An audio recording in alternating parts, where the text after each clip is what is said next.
नमस्कार. कधी विचार केलाय का, आपल्या आयुष्यात असे काही क्षण का येतात जेव्हा आपण घेतलेला एक छोटासा चुकीचा निर्णय आपल्या भविष्यावर पश्चातापाची एक लांबचक सावली टाकतो? हे अविचारी कृत्य, हे अनवाईज डीड म्हणजे नक्की काय आणि ते आपल्या आत जन्माला तरी कसे येतं?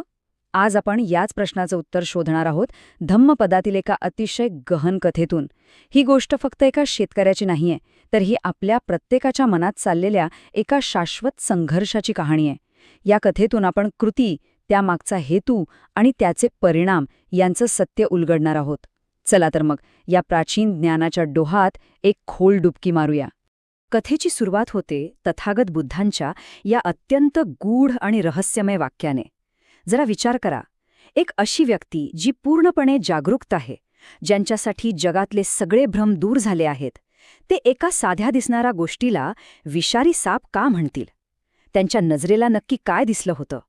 तो खरंच एक सरपटणारा प्राणी होता की ते त्याही पलीकडचं काहीतरी बघत होते?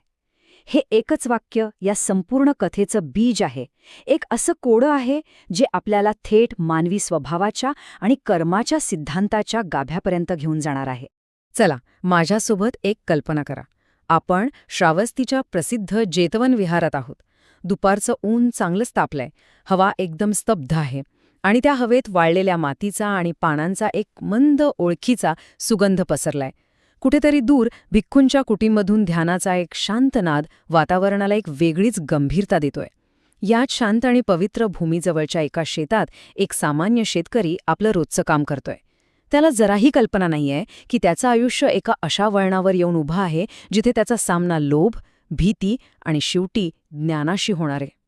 चला तर मग आता आपण थेट कथेमध्ये प्रवेश करूया. ही गोष्ट वरवर पाहता एका शेतकऱ्याची आहे, पण खरं सांगायचं तर ती आपल्या प्रत्येकाच्या आत दडलेल्या वृत्तींची आहे. चला पाहूया कसं एक अनपेक्षित निमित्त त्याच्या आयुष्यात एक मोठं वादळ आणतं आणि त्यानंतर एका अविचल शांतीला कारणीभूत ठरतं. तर झालं असं की आदल्या रात्री काही चोरांनी एका धनिकाच्या घरी दरोडा टाकला आणि तिथून जवळच्याच एका शेतात जाऊन त्यांनी लुटलेल्या मालाची वाटणी केली. पण गडबडीत सोन्याच्या नाण्यांनी भरलेली एक पिशवी ते तिथेच विसरले. दुसऱ्या दिवशी पहाटे तथागत बुद्ध आपल्या करुणेने संपूर्ण जगाचं अवलोकन करत होते. त्यांची दिव्य दृष्टी नेहमी अशा लोकांचा शोध घेत असते ज्यांची मनं आता धम्म स्वीकारण्यासाठी तयार झाली आहेत. आणि त्यांची नजर त्या शेताजवळ काम करणाऱ्या एका शेतकऱ्यावर पडली. त्यांना दिसलं की या व्यक्तीमध्ये धम्म समजून घेण्याची आणि मुक्तीच्या मार्गावर पहिलं पाऊल टाकण्याची क्षमता आहे, आणि म्हणूनच त्यांनी त्या दिशेने जाण्याचा निर्णय घेतला. सकाळी बुद्ध आणि त्यांचे प्रमुख शिष्य आनंद त्या शेताजवळून अगदी शांतपणे चालत होते.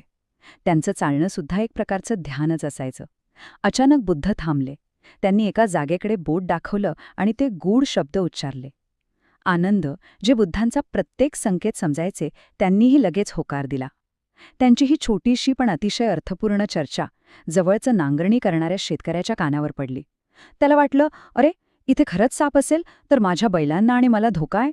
हेच कुतूहल त्याला त्या जागेकडे घेऊन गेलं. पण तिथे त्याला साप नाही तर सोन्याच्या नाण्यांनी चमचमणारी पिशवी दिसली. आणि इथे अगदी याच क्षणी कथेचा खरा संघर्ष सुरू होतो. हा संघर्ष बाहेरच्या जगाशी नाहीये, तर त्या शेतकऱ्याच्या स्वतःच्या मनाशी आहे. ती सोन्याची नाणी पाहून त्याच्यात काय वादळ उठलं असेल? त्याच्या मनातल्या नेमक्या कोणत्या इच्छेने त्याच्या विवेकावर मात केली? चला आता आपण त्याच्या त्या एका अविचारी क्षणाच्या मनोवैज्ञानिक विश्लेषणात डोकावून पाहूया. क्षणभर विचार करा, त्या शेतकऱ्याचं आयुष्य कसं असेल? कदाचित गरिबी, कष्ट, सततची चिंता, आणि अचानक त्याच्यासमोर आयुष्यभराची कमाई एका क्षणात मिळवण्याची संधी आहे. त्याच्या मनात एक आवाज नक्कीच म्हणाला असेल, हे तर देवानंच पाठवलंय, उचल हे आणि तुझं नशीब कायमचं बदलेल. पण त्याचवेळी कुठेतरी आतून एक दुसरा अगदी क्षीण आवाज त्याला सांगत होता, हे तुझं नाहीये, हे चुकीचं आहे. पण लोभाचा, म्हणजे पाली भाषेत ज्याला तण्हा म्हणतात, त्या इच्छेचा आवाज इतका मोठा होता की विवेकाचा आवाज त्यात पार दबून गेला. भविष्यात काय होईल या विचारापेक्षा वर्तमानात मिळणारा तो तात्पुरता आनंद त्याला जास्त महत्वाचा वाटला. हीच ती मानवी प्रवृत्ती आहे जी आपल्या सर्वांमध्ये कुठेतरी कधीतरी डोकं वर काढते.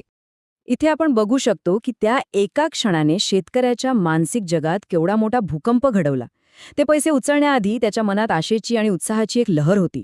पण ज्या क्षणी त्याने ते पैसे लपवून मातीत पुरले, त्याच क्षणी त्या आशेची जागा एका खोल, काळोख्या भीतीने घेतली. आता तो एक सामान्य, निश्चिंत शेतकरी राहिला नव्हता. तो एक चोर बनला होता, जो प्रत्येक पावलाच्या आवाजाने दचकत होता.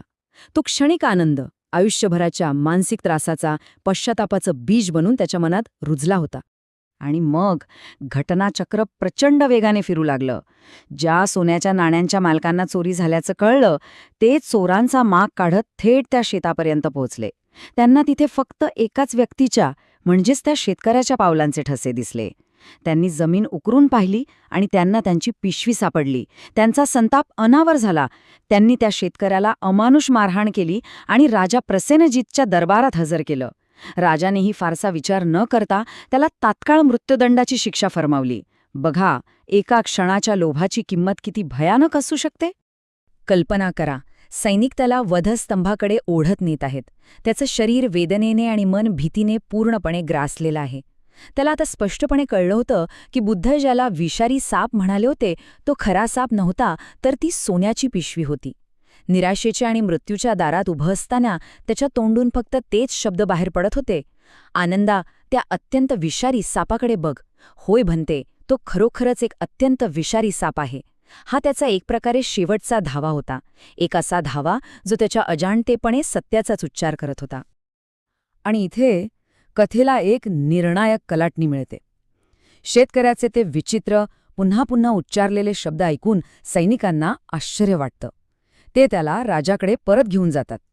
राजाच्या मनातही कुतूहल निर्माण होतं आणि तो स्वतः शेतकऱ्याला घेऊन बुद्धांकडे येतो. तो विचारतो, भन्ते, आपण सकाळी असं काही म्हणाला होतात का? आणि त्या क्षणी तथागत बुद्ध त्या घटनेमागील खरा अर्थ आणि कर्माचा सिद्धांत एका अजरामर गाथेतून उलगडून दाखवतात. न तम कम्मम कथम साधू यम कत्वा अनुतप्पती यस्य अस्सुमुखोरोदम विपाकम पटिसेवती. या गाथेचा अर्थ अगदी साधा, सरळ, पण अत्यंत खोल आहे. बुद्ध म्हणतात की असं कोणतंही काम चांगलं किंवा कुशल नाही, जे केल्यानंतर मनात पश्चातापाची आग धुमसत राहते. ज्या कर्माचं फळ आपल्याला डोळ्यात पाणी आणून दुःखाने भोगावं लागतं, ते कर्म कधीच श्रेष्ठ असू शकत नाही. चला, या गाथेतले 2 शब्द थोडे खोलात जाऊन समजून घेऊया. पहिला शब्द आहे कम्म, म्हणजेच कर्म. बौद्ध धम्मानुसार कर्म म्हणजे केवळ शारीरिक कृती नव्हे, तर त्यामागे असलेली चेतना म्हणजे आपला हेतू. आपला हेतूच आपल्या कर्माला चांगलं किंवा वाईट ठरवतो. आणि दुसरा शब्द आहे अनुत्तप्पती. अनु म्हणजे नंतर आणि तप्पती म्हणजे ताप होणे किंवा जळणे. म्हणजे असं कृत्य जे केल्यानंतर मनात पश्चातापाची आग लागते. ही एक अशी आग आहे जी आपल्याला आतून जाळत राहते, जी त्या शेतकऱ्याने पैसे लपवल्याच्या क्षणापासून अनुभवली. ठीक आहे, ही झाली एक प्राचीन कथा आणि एक प्राचीन गाथा. पण हे केवळ इतिहासाचा भाग नाहीये. हे खरं तर एक असं मार्गदर्शक आहे जे आपल्याला आजच्या गुंतागुंतीच्या जीवनात योग्य निर्णय घेण्यासाठी मदत करू शकतं. आपल्या प्रत्येकाच्या आयुष्यात असे विषारी साप वेगवेगळ्या रूपात रोज लपलेले असतात. चला पाहूया, या ज्ञानाचा वापर आपण आपल्या दैनंदिन जीवनात कसा करू शकतो. या शिकवणीतून आपण एक सोपं 3 पायरी मार्गदर्शक तयार करू शकतो. पहिली पायरी, आपल्या आयुष्यातले विषारी साप ओळखायला शिका. हा साप म्हणजे कोणताही मोह, कोणतीही अशी कृती जी क्षणभर सुख देईल पण नंतर दुःख निर्माण करेल. दुसरी पायरी, विवेकी थांबा, म्हणजे वाईज पॉज. जेव्हा असा मोह समोर येईल तेव्हा लगेच कृती करू नका. कृती आणि मोह यांच्यामध्ये फक्त एक श्वास घ्या, एक क्षण थांबा. आणि तिसरी पायरी, भविष्यातील शांतीसाठी कृती करा. स्वतःला विचारा, या कृतीने माझ्या भविष्यातील मनाला शांती मिळेल की अशांती? आणि तोच मार्ग निवडा जो तुम्हाला पश्चातापाच्या आगीपासून वाचवेल. हे सगळं ऐकायला खूप छान आणि सोपं वाटतं, नाही का? पण प्रत्यक्षात आणणं थोडं कठीण असू शकतं. म्हणूनच चला काही आधुनिक, अगदी रोजच्या जगण्यातली उदाहरणं पाहूया, जिथे हा विषारी साप आपल्या समोर येतो आणि आपण ह्या 3 पायरी मार्गदर्शकाचा वापर कसा करू शकतो. पहिलं उदाहरण घेऊया कामाच्या ठिकाणचं. एखाद्या सहकार्याबद्दल गॉसिप करून ग्रुपमध्ये स्वतःचं महत्त्व वाढवण्याचा मोह हा एक विषारी साप आहे. क्षणभर बरं वाटेल, पण नंतर अपराधीपणा आणि तुटलेल्या विश्वासाचा पश्चाताप नक्की होईल. विवेकी कृती म्हणजे शांत राहणे. दुसरं उदाहरण आपल्या सगळ्यांच्या आयुष्यातलं डिजिटल व्यसन. रात्री झोपण्याऐवजी किंवा सकाळी कामाऐवजी रील्स बघत बसण्याचा मोह हा एक मोठा विषारी साप आहे. तो क्षणिक आनंद देतो, पण दुसऱ्या दिवशी थकवा आणि वेळ वाया घालवल्याचा पश्चाताप देतो. विवेकी कृती म्हणजे फोन बाजूला ठेवून विश्रांती निवडणे. आणि तिसरं उदाहरण आहे आपल्या नात्यांमधलं. वाद जिंकण्यासाठी जोडीदाराला किंवा मित्राला घालून पाडून बोलण्याचा मोह हा एक मोठा विषारी साप आहे. त्या क्षणी वाद जिंकाल, पण नातं हरेल. विवेकी कृती म्हणजे शांतपणे ऐकून घेणे.